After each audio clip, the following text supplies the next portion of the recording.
Kung meron kayong dapat patawarin, huwag na yung 'pag naghihingalo na siya o naghihingalo kayo tsaka pa kayo nagpapatawaran. Patawarin niyo na agad. Makakalaya siya, makakalaya kayo, mas luluwag ang buhay. Huwag kayong magtanim ng sama ng loob.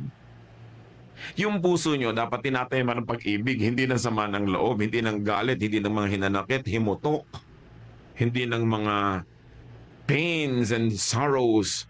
Minsan na kayong nasaktan, tama na. Ilibing nyo na forever, magpatawad na kayo para hindi maulit. Kasi habang sinasariwa nyo, bumabalik yung galit, bumabalik yung sakit, sinong lugi? E di kayo. Mas maaga, mas mabuti.